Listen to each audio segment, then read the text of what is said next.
A woman leaves her home in the UK in order to spend a gap year backpacking around the world. After just having settled at a new location, she will go out on a Tinder date, and that date will be the last person to see her alive. Him and 1,000 watchful lenses of CCTV cameras around New Zealand. This is the story of Grace Millane. Happy October and welcome to Hauntsville, friends. That was haunting in itself, that introduction. Think of Hauntsville as a village where you're about to hear about 5 different families, 5 different cases, and if you come too close to them, if you know these cases inside and out, they will stick with you and haunt you forever. Today's case is so heartbreaking for me on so many levels because out of probably all of the cases that I have covered, including Lucy Blackman as well, this one hits really close to my new home, which is UK. But it's not even just that, it's the fact that this could have happened to me. This could have happened to me 10 times over. Everything from trying to live a carefree lifestyle, going on dating apps, meeting people through them, just wanting to enjoy life, and then somebody just brutally taking advantage of that. As we are about to get incensed, I just wanted to give a trigger warning on really all of the cases, all of the 5 cases that you're gonna watch this month through Hauntsville. They're a lot darker than the cases that I usually cover on the channel, even though everything I cover on this channel is grim. But this particular case contains topics of sexual violence, BDSM, asphyxiation, so if this isn't something that you want to listen to, come back again next week. Or even better, there is so much in the archive, there's so much. Just play a random playlist and watch it happen. Watch what happened, man. Okay. The way this case is going to be structured is we're going to start from the date of Grace's murder. Then we are going to talk about the background of the murderer and the Grace as much as I could find online. As you can see, I've read a book on this. It's a really short book. I'm not really sure I would recommend it. It gave me only about 20% of the information that isn't already online, that I could find through videos or just news articles. The thing that I liked about the book is that it gave me kind of the insight of what the killer might have been thinking through certain periods of time, which I couldn't really find through online articles, and as you know, I really like to get into their heads, and also little bits of the trial that I couldn't find anywhere else. After we delve into their background, we're gonna be talking about the investigation, about the trial and the verdict, and a bit about the aftermath of the case. Before we dive in, can I just say thank you to the CCTV cameras around Auckland area, or just in general in New Zealand. They seem to be working great, and they seem to have also solved this case truly by themselves. So if you are watching this from New Zealand, please can you just brief the rest of the world in the comment section about how are your CCTV cameras of such great quality? Like, they're better quality than this freaking camera that I'm recording on. And also truly provide zero excuse for like the rest of the countries and the grainy footage that you still see in like 2021. Please, just brief the whole world, like, how do you invest in quality CCTV cameras? Because I think the world needs it. I think so many crimes could have been solved had we just had better resolution on CCTV cameras. So New Zealand, you're onto something. I'm watching you. I'm loving you. Also, just by the way you dealt with COVID, trust me, the rest of the world has heard about it. Now let us dive into this case, and you let me know in the comments how much do you invest into security, into CCTV cameras, because this shit was brilliant. You win. Today, you win. That's it. That's it. He doesn't, the criminal in this case doesn't, but that doesn't reflect on the rest of the Kiwis. Alright, the case of Grace Millane. Our story today starts on November the 30th, actually, when Grace first checked into the Auckland hostel. This hostel was right in the middle of Auckland city center, so Grace explored the area, and then in the evening when she returned to her room, she went on Tinder. She started chatting with guys on Tinder, but nobody really interested Grace. From what I read in the book, the person that will eventually end up going on a date with her will have to work his way in order to even convince Grace to go out on a date with him. As they're chatting between 30th of November and into the early hours of the 1st of December, Grace tells him that tomorrow, the 2nd of December, is her 22nd birthday.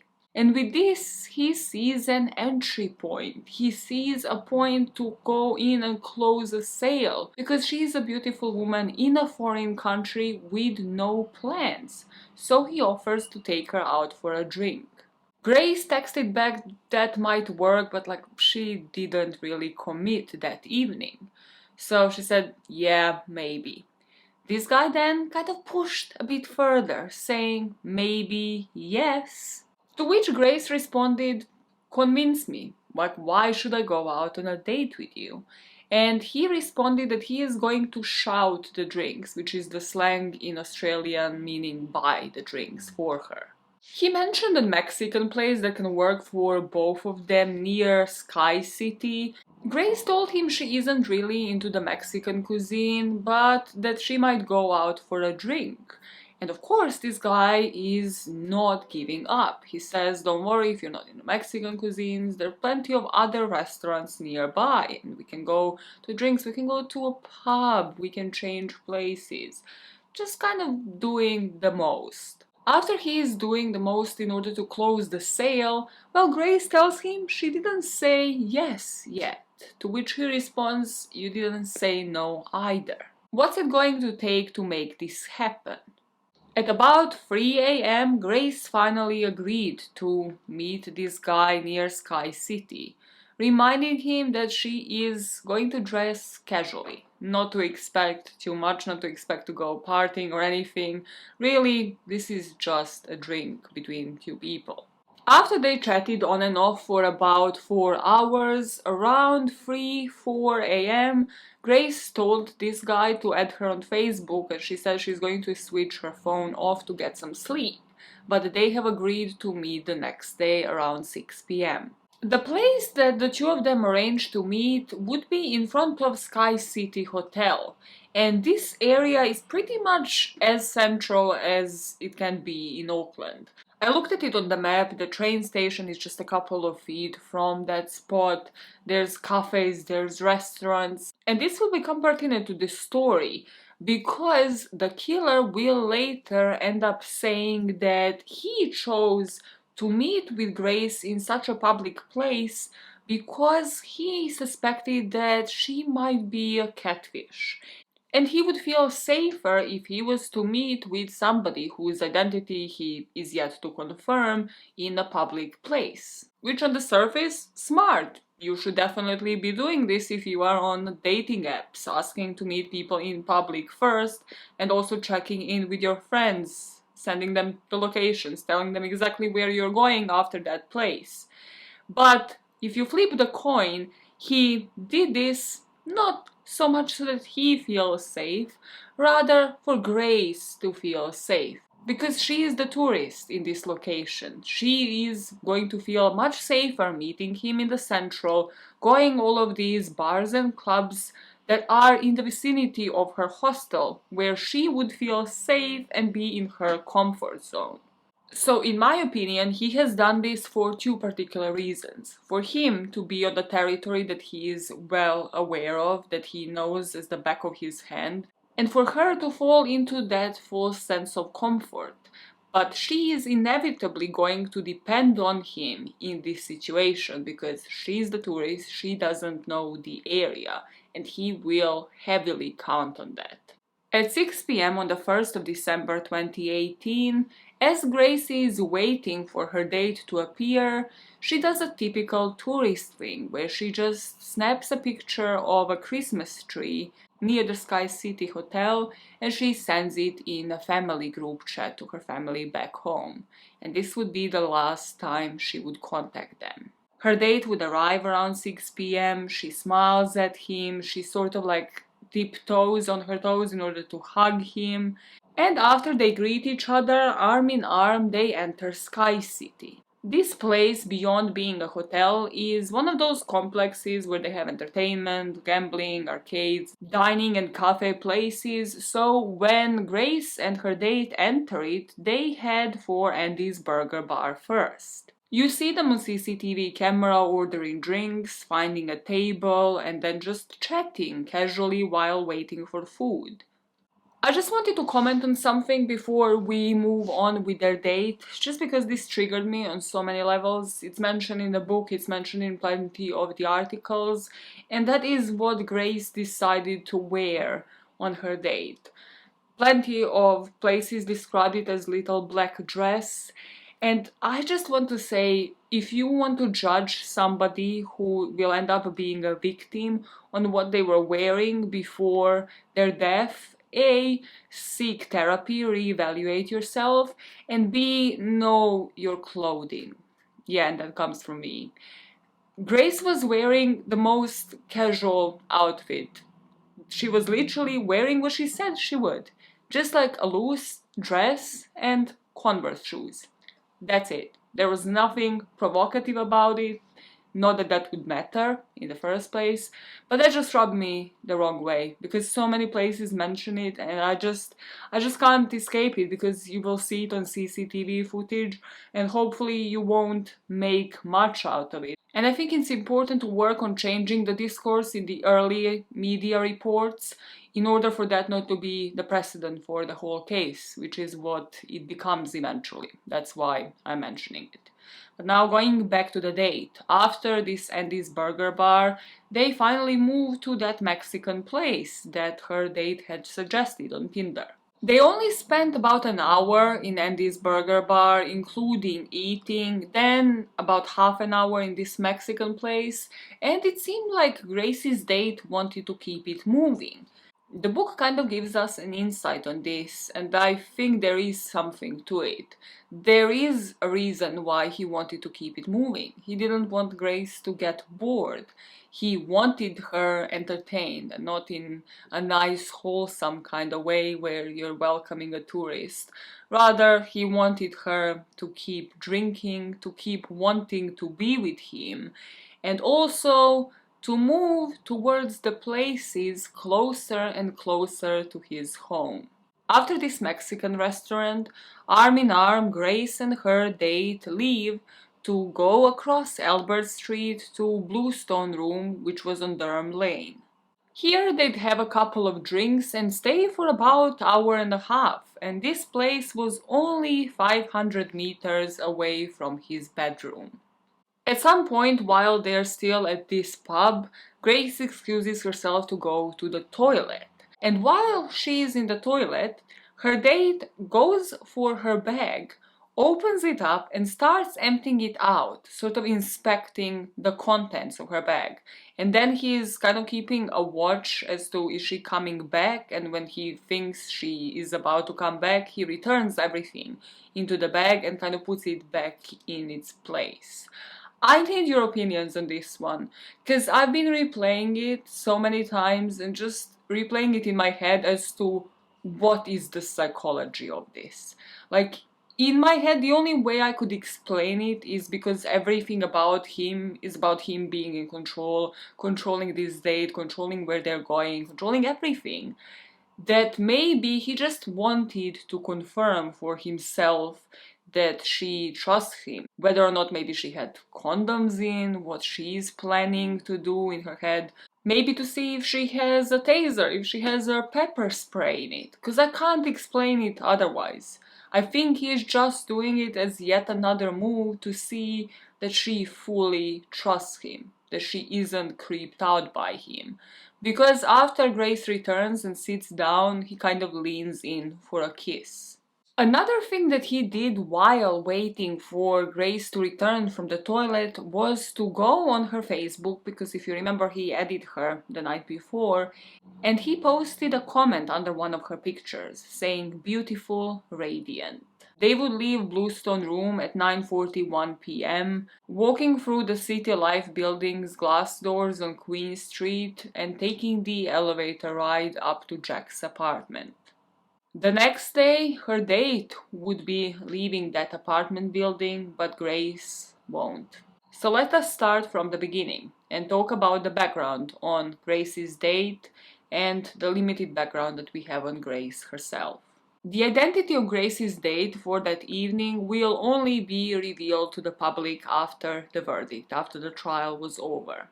His name is Jesse Shane Kempson, and he was born on December the 28th, 1991, in Lower Hutt, but he grew up near Wellington area, think north of New Zealand. We have limited information on his childhood. We know that his parents broke up when he was only 9 years old, and that after that point on, his mom would move overseas and abandon the family. After the mom left, he would be left in the custody of his dad, and his dad soon found a girlfriend and remarried. This girlfriend ended up having kids, and she brought those kids to live with Jesse. So from that point on, he was also facing a stepmom after his mom abandoned him, and also had a couple of step siblings. After Jesse graduated from high school, he had a couple of odd jobs. He worked as a barman and also worked on a building construction crew. But his private life, mostly his home life, was a bit all over the place. His family would end up accusing him of stealing from most of the relatives, from his step siblings as well, and then lying about it, never admitted that he would steal from them. So they told him to get therapy or to get out and leave the family home. And of course, as most men, he wouldn't choose therapy, but rather he'd choose literally anything else. So he chose to leave the home, and I think briefly in 2013, when he left the family house, he also searched for his mother to temporarily live with her, even though she abandoned him all those years ago. I found conflicting dates in the online resources compared to the book about the actual time that he spent with his mom in Australia. Some sources say that it was during his teenage years and that he was back in town by the age he graduated. Other sources say he left the family home in 2013 once he graduated. So I'm not really sure, but at some point in his life, during his teenage years or just past them, Jesse goes back to live with his mom, and after that he returns to Wellington area, to New Zealand. And from a moment that he does, a web of lies just starts spinning, and it never stops. He would lie to his landlord, saying that he was a professional softball player who was playing for the Black Sox. In this instance, he lied for the purpose of convincing the landlord that he might have irregular games or the tournaments don't come as often, so he will pay up. Definitely, he'll pay up for his rent, but of course, you just have to wait, and then he's gonna get a huge payout and then be able to pay for a couple of months back. But after about 8 weeks of excuses, this landlord gets in touch with the Black Sox management, and they say they never heard of the guy.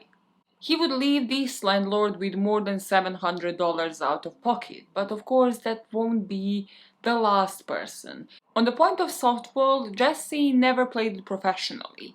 He did play it in an amateur way on a high school team, and his teammates would say that in hindsight there were so many red flags about Jesse, that he was really creepy even during that time in high school around women, that he was kind of a pick-me guy, like really desperate to just get anybody to like him, mostly underage girls. According to the book, they would even go as far to warn a lot of these girls that would hang out with the softball team to stay away from Jesse, which, if that is true, that is some hero work right there. That is like doing God's missions right then and there. Because, trust me, guys, if any men are watching this video, you know if your friend is a potential predator. You know, and you should do something about it. You should warn the girls. Depending on how creepy they are, you should probably warn the authorities as well. Just save a life today, please.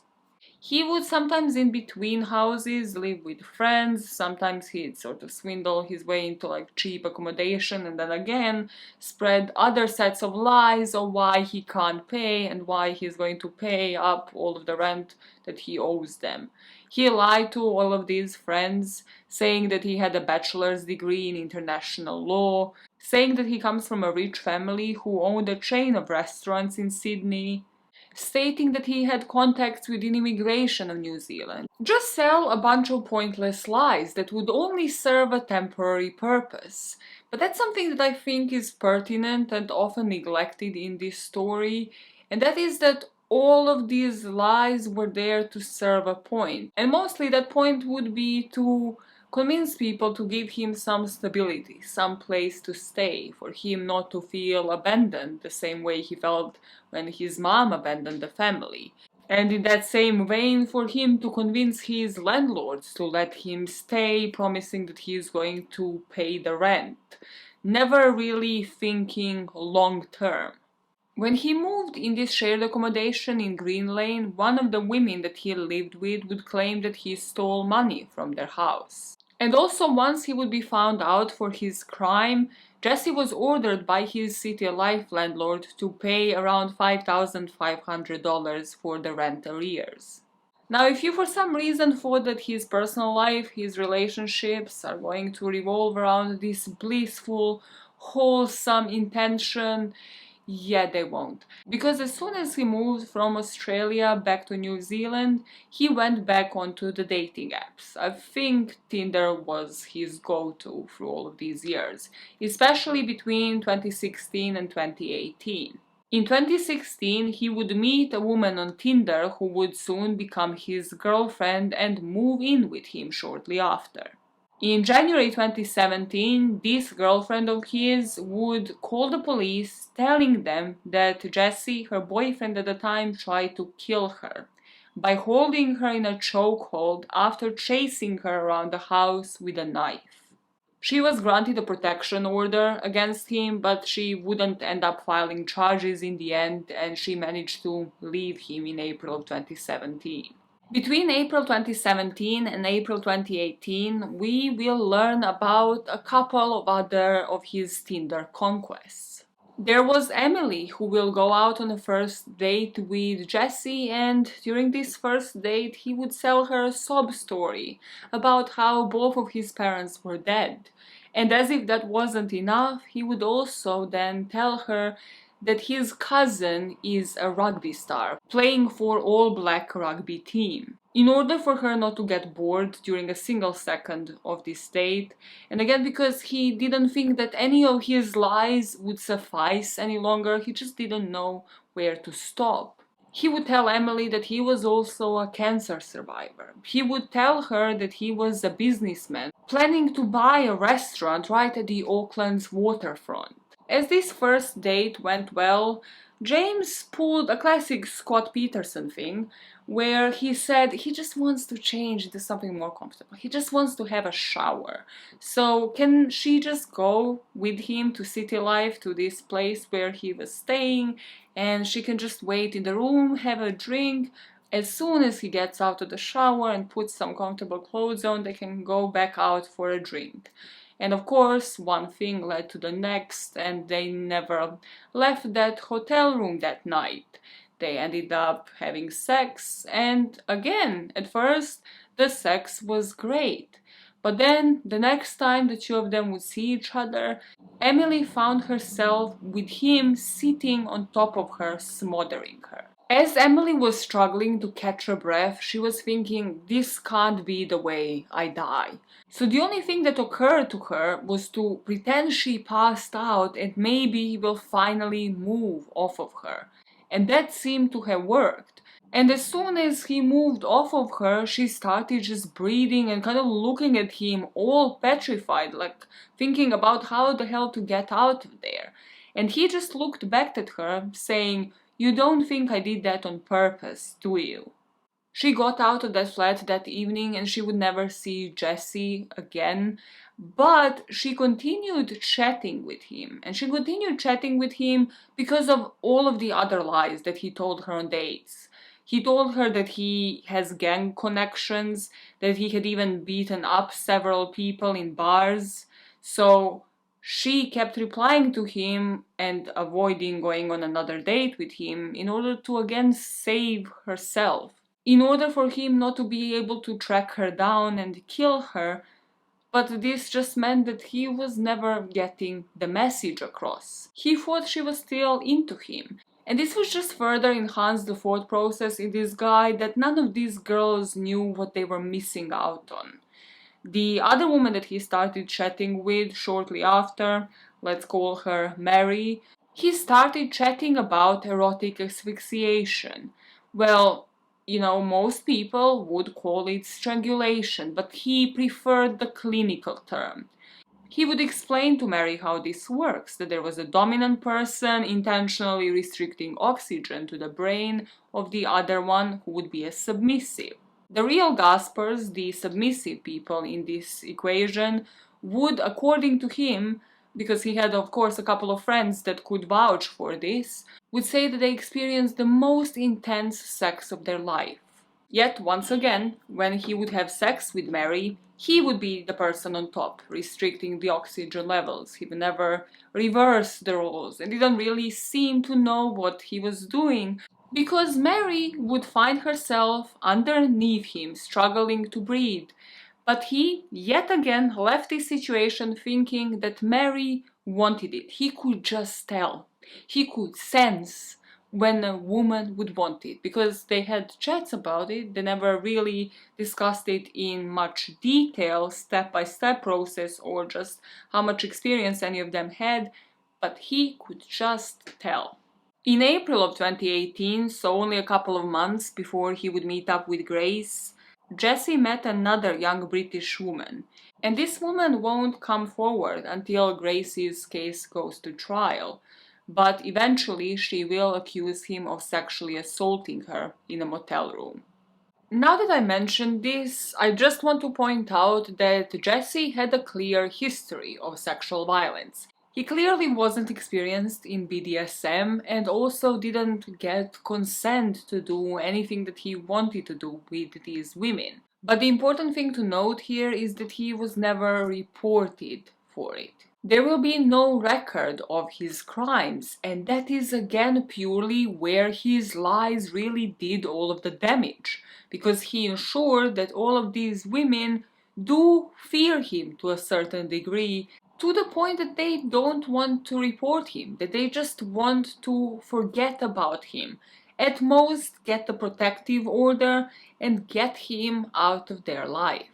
A month before he would meet up with Grace, it seemed as if Jesse might have had the first reflective moment of his life. He wrote a Facebook post, checking in with all of his friends, stating that he had made a lot of bad decisions in his life, that he's not proud of some of them, and that he wants to extend his sincere apologies about this. He would go on to say that his clear arrogance and selfishness truly affected the relationship he had with people in his personal life. He knows because he's reflecting on it, that in the past he was growing up emotionally and mentally. And when we grow up, we make mistakes. That's how we improve. In the exam of life, kill me now, kill me right now, just shoot me like the people in the Squid Game. Like when that doll turns, green light, red light, shoot me right now, in the exam of life. Okay, Shakespeare. In the exam of life, you can't retest yourself with the same question paper. Right there, I'm right there. I am cutting that umbrella out of that sugar in the Squid Game, and I clearly don't know how to do it. But he sees the light at the end of the tunnel, because with that being said, we can change how we treat each other, and over time I've learned that every action has a reaction. But I've also learned how much compassion we all have as people. There's no full stop. There's no full stop. This is the longest fucking sentence. He said he had recently been diagnosed with severe anxiety and currently is taking medication to keep this under control. Jesse boy, you can't add a Facebook post with another lie, because you will go to trial and these records will never actually be made public. So, did you lie again? Did you end a post where you supposedly reflected on all of your lies with a lie? Just a bit of a reflective advice, not the best reflection post. Just make it make sense. Do I think that Jesse ever reflected on the sexual violence he was inflicted upon these women? No. Because he went to Tinder, limiting this relationship to flings, and these women never really seeing him again, because of all of the lies that he used in order to intimidate these women, I think had it not been Grace, it was just a matter of time until it was somebody else. But do I think that he had a specific trigger? Also, yes, because we know he had been piling up the debts when it comes to his rent. That was really nothing new. I mean, it was probably added pressure onto him.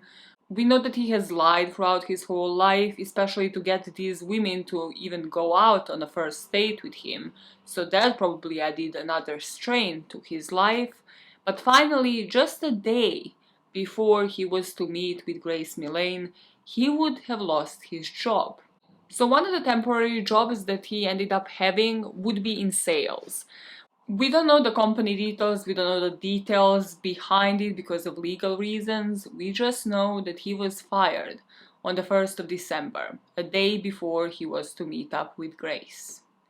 So now that we know where he mentally was, let us speak about Grace Millane. And here I know that there is gonna be a lot less information than when it comes to Jesse, and it's just because there is nothing in her background that we are to reflect on. There is nothing for us to psychologically analyze about Grace. And I hate that there isn't much more because of who Grace was.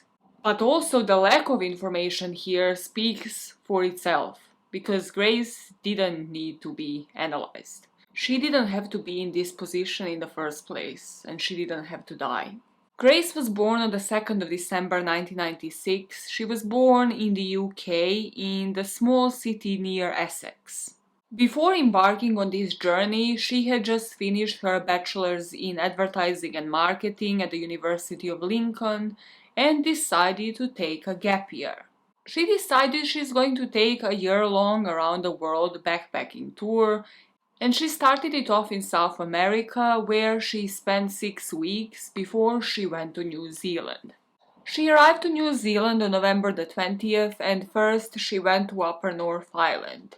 This place is better known as Te Ika a Maui, and it's one of the New Zealand's 2 main islands. Oh, I need to put myself together. I've been crying between takes. I'm sorry, guys. Oh, this case gets to me like no other bitch. Her mother would later say that Grace was more of a best friend than the daughter to her. Her cousins would say that she was fun-loving, carefree individual. Her parents, Jillian and David, would describe her as a beautiful, talented, loving daughter. And she ended up leaving 2 brothers behind who said that Grace was their sunshine and she will be missed forever. Everybody said Grace was really looking forward to this trip, that she wanted it to be one last big adventure before she embarks onto the working life, that she wanted a carefree experience. She just literally wanted to distress from university, from her graduation, before she started working. So at the moment these 2 lives collided, Grace was looking forward to a trip of a lifetime. A chance to relax before she started working, while Jesse's work life had been cut short, while he had a background of lying, making it all about himself, and as a typical narcissist, when faced with judgment, feeling he had been wronged, feeling he is being persecuted. For a person like Jesse, sex would be the ultimate act of objectification of another human being. And for 26 years of his life, he was getting away with all of it. For 26 years of his life, he suffered no consequences for his actions. Now let us go back, pick up from where we left it off, and talk about the timeline of the day. Later, the prosecution will be able to confirm that moments after Grace was killed, her killer would reach for his phone, but he wouldn't reach the phone to call the emergency services, to call the police. He went on to conduct a couple of internet searches. Some of these searches were hottest fire and also Wetacare ranges. I'm not sure if I'm pronouncing that right, but both of these searches indicate he was looking for disposal grounds. Then he searched Pornhub for a couple of videos to watch. And then, the most disgustingly of all, he used his phone in order to take a couple of pictures of Grace in the positions that he wanted to manipulate her body in. The moments, rather hours, where I would have really liked to know what is going on through his head is the next couple of hours, because he falls asleep with Grace clearly being dead in his bedroom.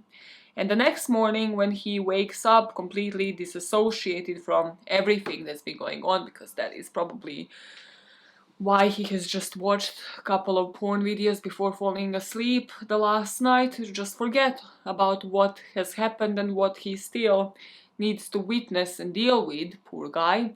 Well, he goes back to Tinder. Yeah, before he leaves the hotel room, he goes back to Tinder to arrange another date. You know how the real true crime queen Eleanor Neale always says that she means no disrespect to people that she talks about? That could never be me. No. I mean all sorts of disrespect to this man. I don't like to call people a waste of sperm, because that would imply that it was a waste of life. And reform might work, people might rehabilitate and all that, but truly, can you guarantee me that? Can you guarantee me that a human won't be a piece of shit 100% of the time? Because if you can't, then they are a waste of sperm. That's it. I reserve it for special cases, and today might just be one. Because what's the point? What is the point? You're telling me once he gets out of the prison, he will have reflected, rehabilitated, and will be able to consider women as something else than objects? Prove it. Prove it to me before you release it. Prove it for the life of me. Prove it before you release him out of jail. Or I'm gonna lose my shit. I'm already incensed. I've already had 20 meltdowns during this video. Prove it. Prove it to me, or don't release the motherfucker. As he would leave this hotel room, the CCTV footage would be following him around Oakland. The cameras would show him going into a leisure store to buy a suitcase, then to a supermarket to buy some cleaning products. He then went to rent a car. He rented a bright red Toyota Corolla, and he told the person he was renting it from that it's only for a day. He returns to the hotel only to bring the suitcase up to his room. And then he is in really no rush on all of this CCTV footage. He leaves right back out because he has been chatting with that woman on Tinder the whole day, arranging a date. During this date, Jesse wasn't moving as fast as he did during the date with Grace. You can understand why he wasn't having drinks in these different bars closer and closer to his home. He sat in this bar, and as soon as the waitress brought the drinks, he started opening up. At first, he was talking about his work, all of the business dealings that he was going through, all of the investments. And then the topic suddenly took a turn. He started saying how a person, a guy, can make one wrong move and end up in a jail cell his whole life. And this woman is kind of like itching away from him, just like moving, very much unsettled, like why did this conversation just change like this? As she's kind of assessing her options, checking out for exit plans, he says, I had a friend who told me about this story about how him and his girlfriend chatted about having consensually rough sex. They wanted to engage in suffocation play, they wanted to engage in strangulation sex, and both of them were on board, but then she suddenly died, and now he is in prison, rotting for manslaughter. The injustice.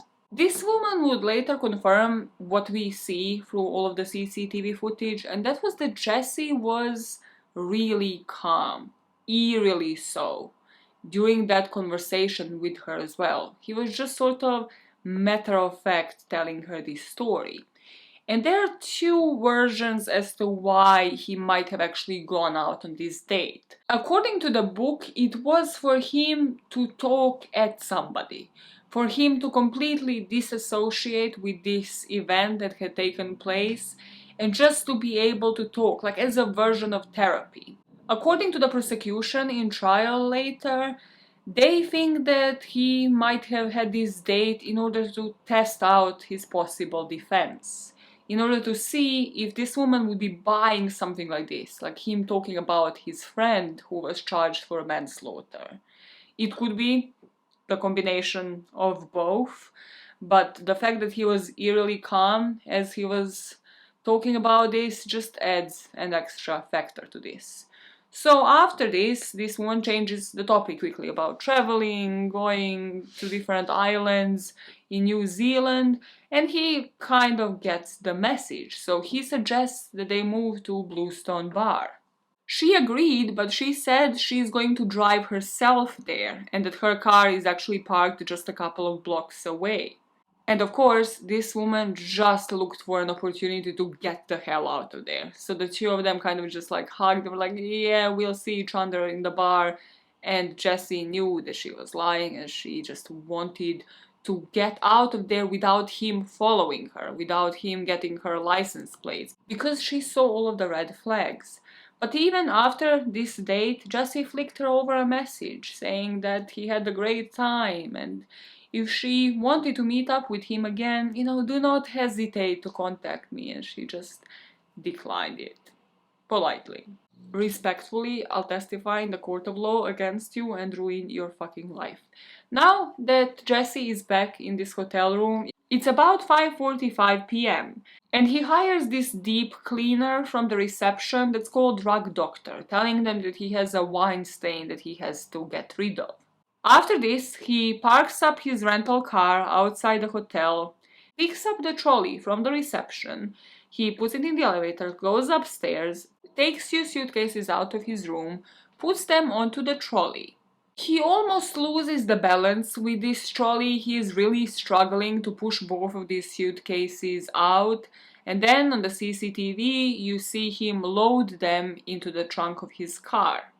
Another thing that you will see watching the CCTV footage that I will overlay is that he had changed his clothes multiple times during this day. He would stop by a bin where he would dispose of Grace's clothes and belongings, and then he would drive to Whitaker Ranges, and here he would dig a shallow grave with a shovel that he had bought and bury Grace Millane into it.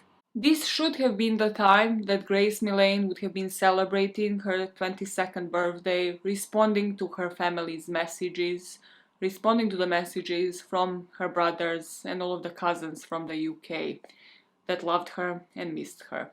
On the 5th of December, as for a couple of days Grace wasn't responding to those messages, her family finally called the New Zealand police and reported her missing. On the 7th of December, her dad, David Millane, would arrive to New Zealand and he would hold a press conference making an appeal for any information about his daughter's disappearance. As the police is looking into this, they still don't have the Tinder records because they don't have her phone. But what they have is her other social media presence, in particular her Facebook. If you recall from the beginning of this video, during that date when they were in Bluestone Bar and she went to the toilet, he left a comment on one of her pictures. After the police discovers this Facebook comment, the detective Diana Levinson sends him a message, sends Jessie a message asking him to get in touch. Jessie rings this detective back and says yes, he has had a date with Grace, but they have parted their ways at around 10 p.m. that evening, and since then he has never seen her. Apparently, Jessie here is a businessman who has done multiple jobs as a barman, places where there are CCTV cameras, sales. What was the other shit that he did? He would bring all of these girls to all of these different bars, but he isn't aware that CCTV exists in his hotel, apparently.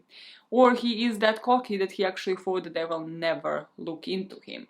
He said he is going to come in to give a formal statement later that day, but also he is spotted by a completely different detective entering city life that same day. And to me this was weird until I checked New Zealand's Murderpedia page and found out that from the beginning of time the place had about like 42 murderers. Which is kind of like a quota of, I don't know, how many murders happen in London, probably weekly to be honest, or just monthly. I don't know the real details, but basically the place is safe, or the Murderpedia page isn't updated correctly. So I suppose every single detective was on this case, familiar with the face of Grace Millane and also Jesse's. This police officer that spotted Jesse rang his police station and said, "Can you look into this hotel? Like, does he live there? Is he staying there? Because then I can just walk in and ask for the CCTV footage." And this is what they did. So before Jesse even made it to that police station, the police was already reviewing that footage. The detectives had already known that Grace was last seen in that elevator, getting out of it, and then was never seen, go back to the elevator, emergency stairs, exit that hotel. They also interviewed the backpackers from the hostel where she was staying, and they said that Grace left for a date on December the 1st with someone she met on Tinder. That first voluntary interrogation is not going to yield much information because Jesse is going to stick to his guns. This deputy sheriff, by the way, kudos to Deputy Sheriff Settle, because he had handled this like a boss.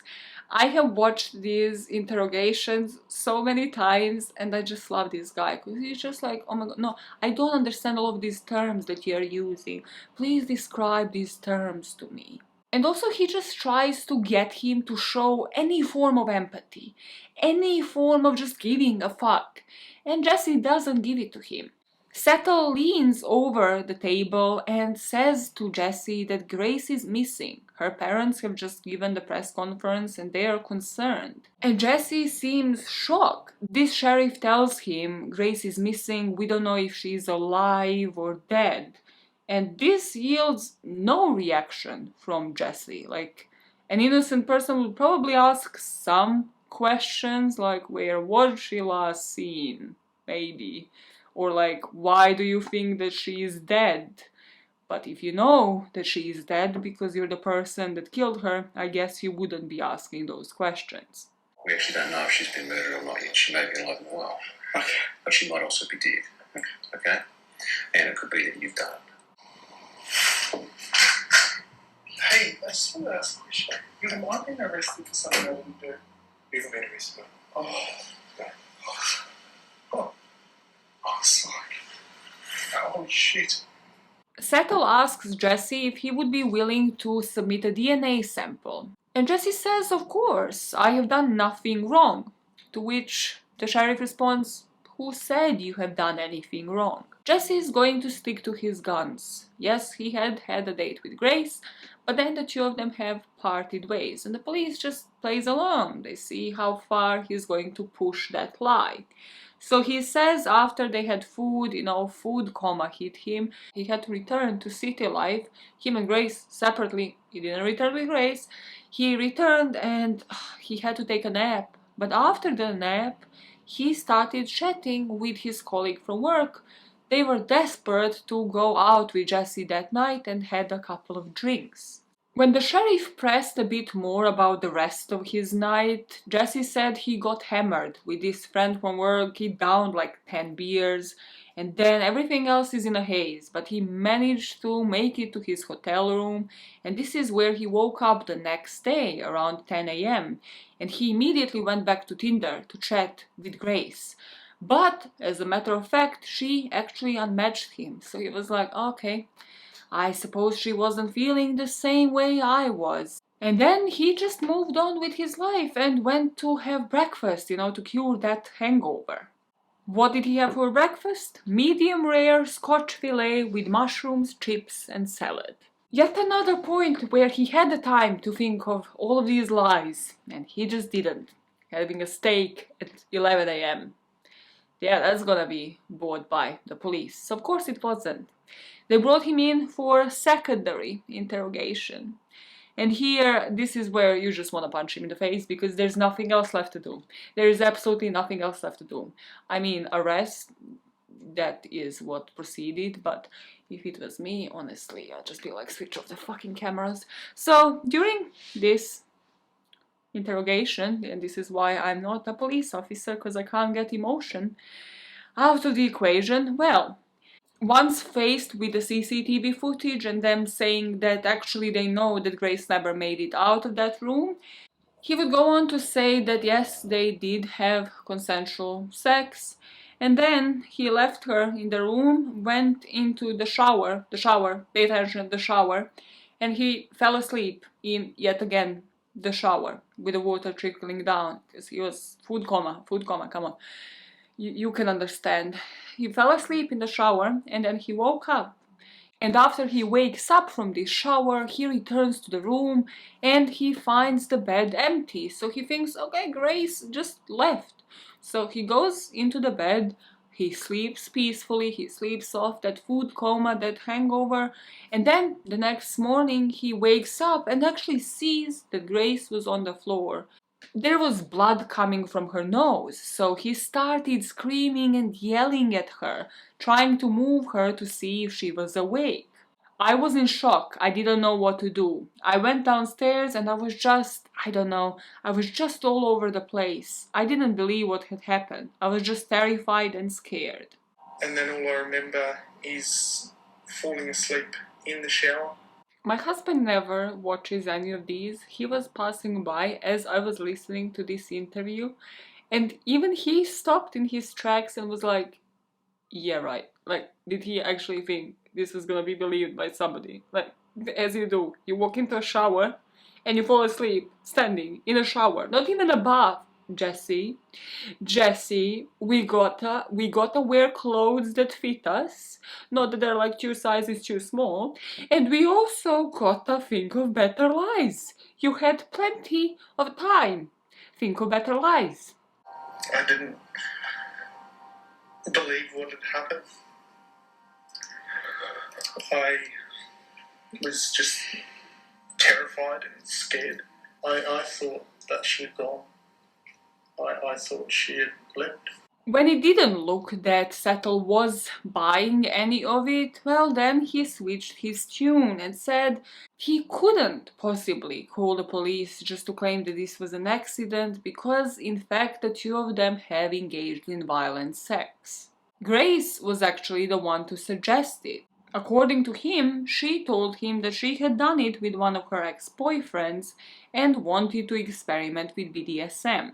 Grace, according to him, was the one to tell him to hold her arms down. Then, as he was pinning her down to the bed, Grace told him to hold her throat, to squeeze it. She started talking to me about 50 Shades of Grey, which is a sex fantasy movie that's out. We started having sex. At first it was just normal. It was very placid. And then she asked me if we could get into bondage. He, of course, wanted to take precautions, so he told Grace that he had never done anything like this before, but she told him to just go with it. And then after this, he had that shower where he blacked out, he returned to bed, and then the next morning he decided that that bleeding just looked bad, and that if he reports it, he is most definitely going to go down for it. So he did everything in his power not to. He gave the police the location where he buried Grace, and they would also find out that in the following days he was searching for her full name online to see if she had been reported missing, entering terms like breaking news into his internet searches. There were also searches of flesh-eating birds living in New Zealand, and another one at least the poor guy tried to be more ambiguous. He tried searching if vultures were part of the wildlife. On the 8th of December, during that last interrogation, he will finally be arrested, and he will give the police the disposal site where they will find Grace in a shallow grave on the 9th. Grace's body was buried in this suitcase in this bushland area for about 6 days. He folded her body and then zipped the suitcase closed, so the autopsy examiners will already note signs of decomposition. They would give their opinion that the cause of death was the pressure to the neck area. The pathologist would also later testify in front of a jury, saying that he believes that Grace was strangled and the bruises on her arms and chest are consistent with her being pinned down. He would also say that considerable force would have been required and that the pressure on her neck must have lasted between 4 and 5 minutes to be enough to kill her. They found more than a dozen bruises during the autopsy. Those bruises were on Grace's upper arms, left clavicle and collarbone, and also at the front and the back of her left shoulder. Because the bruises on Grace's upper arms and the left shoulder were between 1 and 5 centimeters in diameter, they believed she had been restrained and tied down. There were no defensive wounds on Grace, and this meant that either she had been restrained well and forcefully and couldn't fight back, or that she quickly lost consciousness. And the thing that Jesse described that he encountered, the blood coming from her nose, did happen, because the strangulation was so violent that the blood vessels burst in Grace's face and left eye, and this was what caused the blood to flow from her nose. After the autopsy was performed, they didn't wait much. The next day, 10th of December 2018, Jesse made his first appearance in Oakland District Court.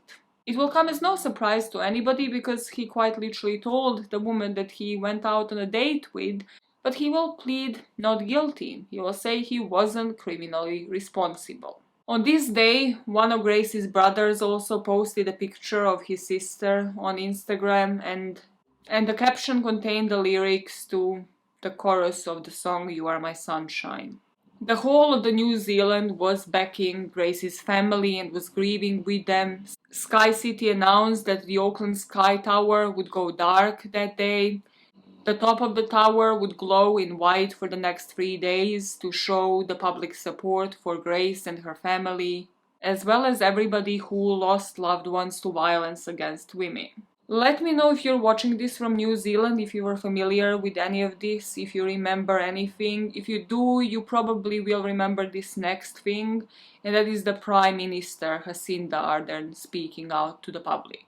Firstly, I cannot imagine the grief of her family and what they will be experiencing and feeling right now. And my thoughts and prayers are with her father, David, who is in the country, her mother, Gillian, who cannot be here, and her wider family, friends, and loved ones.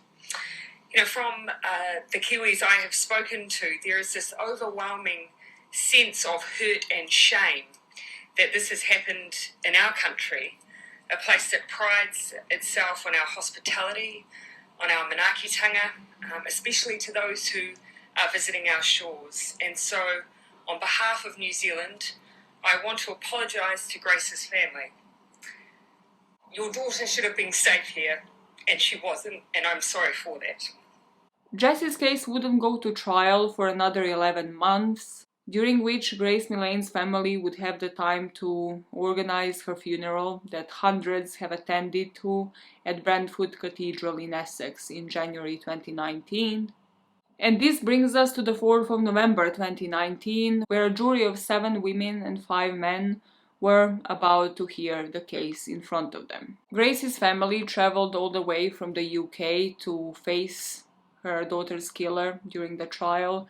Grace's mom actually was treating her cancer diagnosis at the time, and they knew that the options were limited. Capital punishment was abolished in New Zealand in 1961, and also he could never get life without the possibility of parole. And sometimes the eligibility for parole can be as little as 10 years. Another thing that other countries should really look up to New Zealand for, except from the CCTV cameras and the resolution, is really the protection of the identity of a person all the way up until they are charged.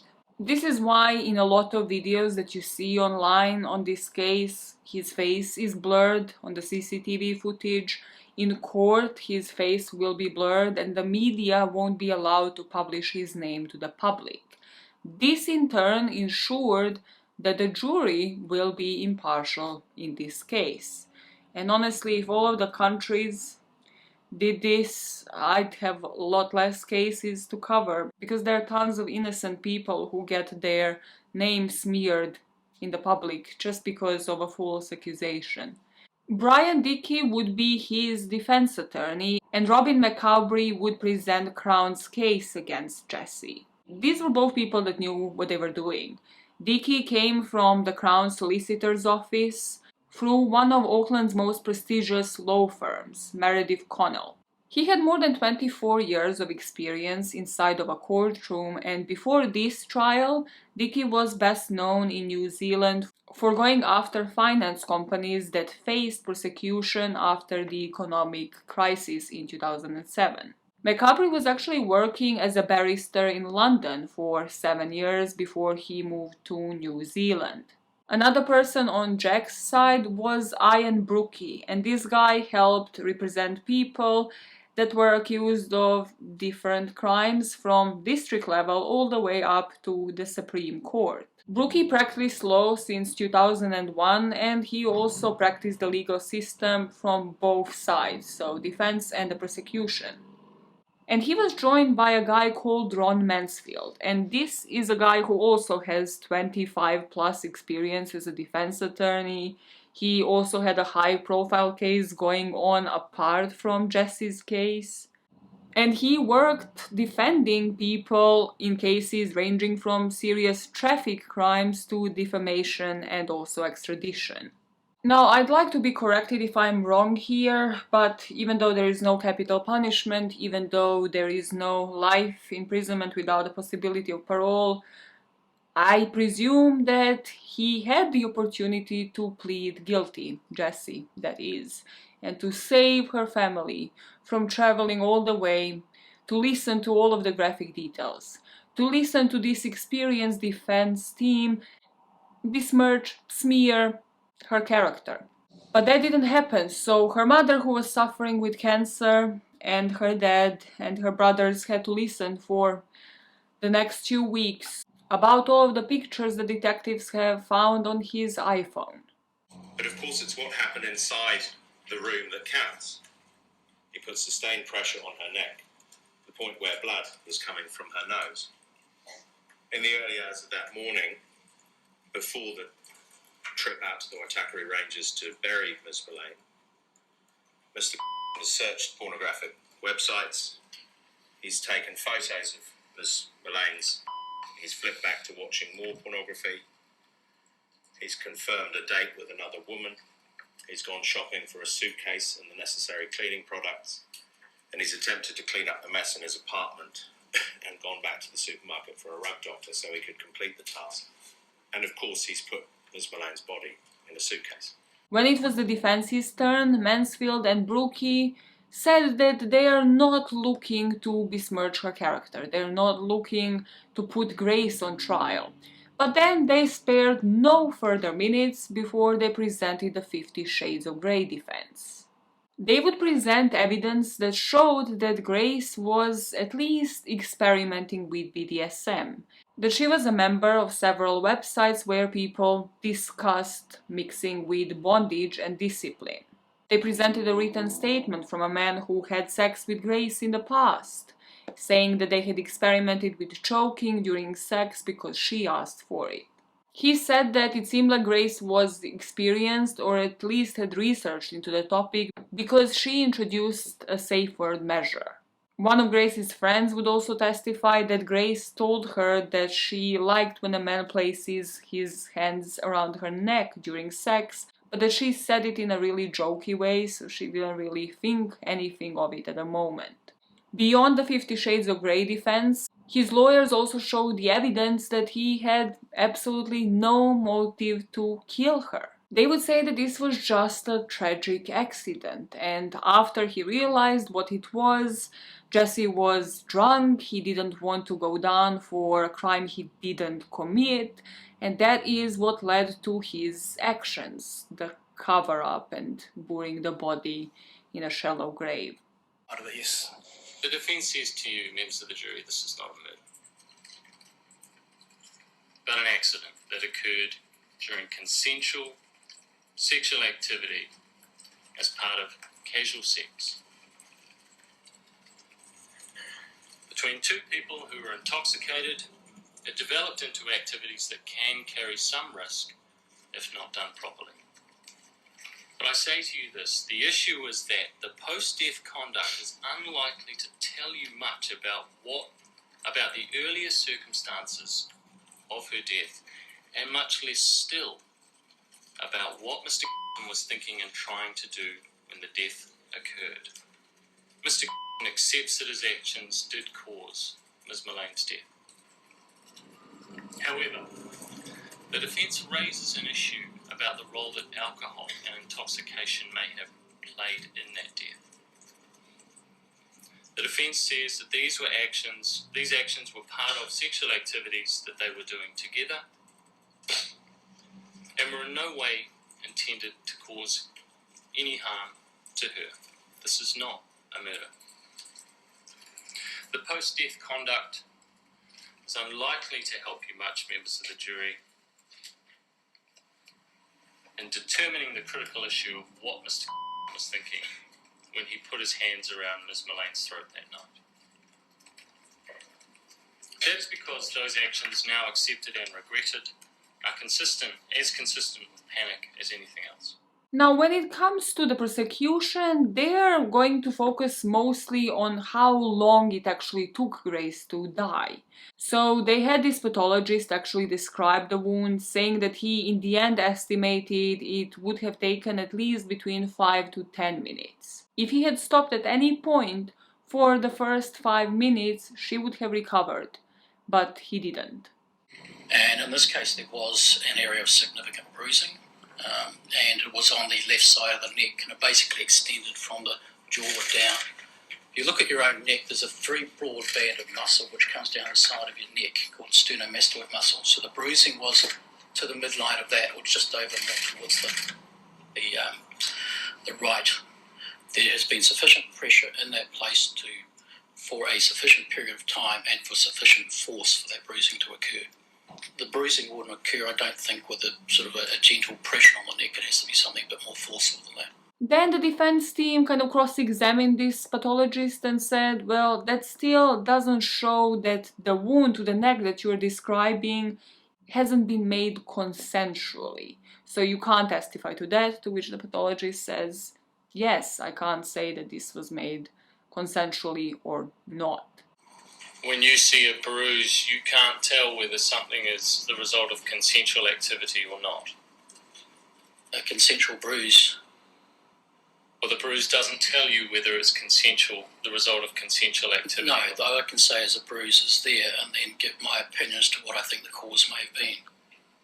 And so again, if we have a grab in the context of consensual but physical sex, this bruise here could have been the result in it. You simply can't tell whether that's a consensual bruise or not. Or both of those could be. Are you agreeing with me? Yes. And also the defense questioned whether or not this was proving intent. Here, there wouldn't be a motive. There was no bond between Grace and Jesse for there to be a motive, for there to be any angst, for him to have a reason to kill her. Just even judging from all of the CCTV footage, and they just met each other that day. But was there intent? Did Jack mean to kill Grace once they were actually in the room? Once he could have stopped during those 5 to 10 minutes? The core of his defense would truly be that Grace consented to have rough sex and that then this rough sex led to the accidental death. But the judge would say in his closing statements that whatever her intentions were, once she lost consciousness, he should have stopped choking her. Even if she asked for it, even if she asked for rough sex, for strangulation, what she didn't ask for was to die. With that closing statements, after 3 weeks and 39 witnesses, David and Gillian, Grace's parents, watched the jury leave the room to start deliberating.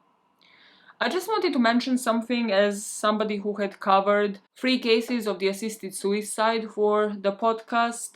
That the defense team here, even with all of the decades of the experience that they said they had, they kind of made it sound as if it was that. Assisted suicide, as if she asked to be killed. And that was everything that they said they won't do. Even if you think about the most famous case of assisted suicide, Sharon Lopatka, where the defense would have had all of the written evidence with her interest in BDSM, with her asking to be strangled, asking to die. Even with those cases, you never know what actually happens in the room. You never know if the person is able to withdraw consent. Meaning that the way Judge worded it here in his closing statement, nobody can truly consent to die.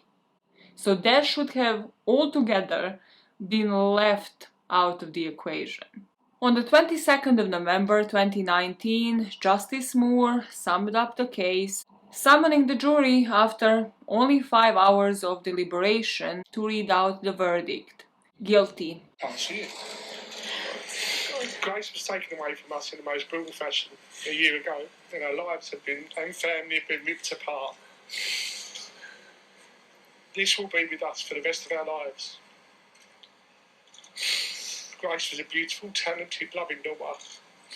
Grace was our sunshine, and she will be missed forever.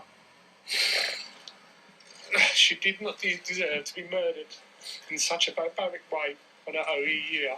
Finally, we must return home and try and pick up the pieces of our lives and day to day without our beloved Grace. Thank you. A few months from then, Grace's parents will attend a Zoom link call where a judge was to decide on Jesse's sentence. He gave him life in prison without the possibility of parole for 17 years. During this call, Grace's mom, Gillian, said, "You took it upon yourself to murder my beautiful Grace, an innocent young lady.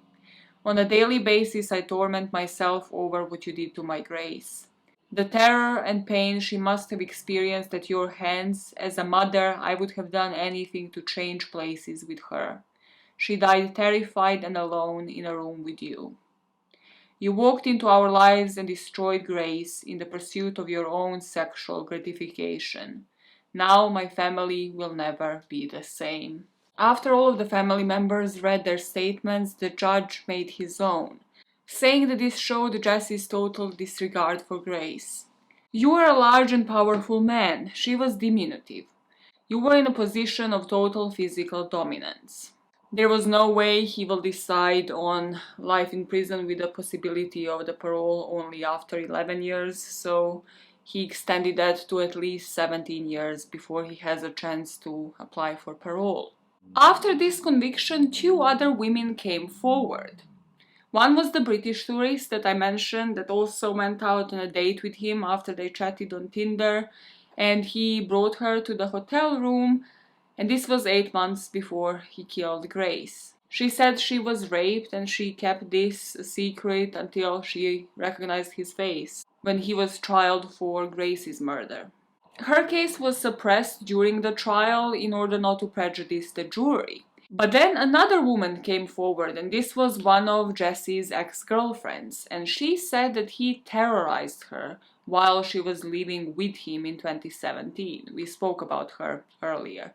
She said he subjected her to violent assaults, threatened her with a butcher's knife, forced her to have sex with him, and also told her that he had been sent by the CIA to kill her.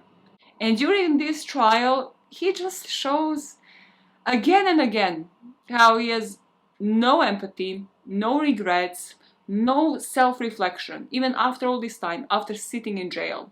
Different judge presided over this trial, and he said, "Your mother rejected you. That may go some way towards explaining your attitude towards women."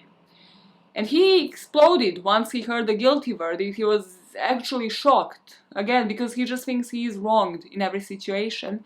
And he screamed at the judge, saying, "You have no reason to convict me. You're full of shit, mate." For these charges that will actually amount to 9 different offenses because of the continuous abuse of the live-in girlfriend and then the rape and all of the other charges for the other woman that reported it, he will get 11 more years to serve in prison, but those are to be served concurrently with the sentence that he got for Grace's murder. But Grace's dad will never live long enough to hear about these further convictions, because in November 2020 he would die after a long battle of suffering with cancer. He actually got cancer right after he returned from New Zealand to attend Jesse's trial, and then was fighting it for months and had died in November 2020. With him being charged for the additional offenses, the Court of Appeal was finally able to lift the order banning Jesse from being identified. The Millane family actually said how much this meant to them, the suppression of the name for all of that time. They said it allowed people to remember Grace, a young, vibrant girl who set out to see the world, instead of the man who took her life. In order to honor her life, in order to speak her name louder than his, the family decided to channel their grief into a project that they know Grace would have loved. They started filling handbags with some essential toiletries, cosmetics, and small luxuries, and donating those to the local domestic abuse charity in Essex. According to the book, more than 6,500 handbags have been moved through the Love Grace campaign to women's shelters in the UK, but also across the pond in the US and in Canada. And Love Grace New Zealand has launched in February. And women who were on the end of receiving those bags wear them when they go to difficult court or police appointments, saying just holding on to these bags makes them feel valued, that somebody is there, almost rooting for them. And that is the case of Grace Millane. I think this is a record of how many times the person can break down in a YouTube video, so I don't know what I plan to conclude this case on. Except that she didn't ask to die. And that is really where this case should have ended. Grace did not consent to die, and neither did 250 women all across the world who died in the hands of a man who claimed that they consented to rough sex.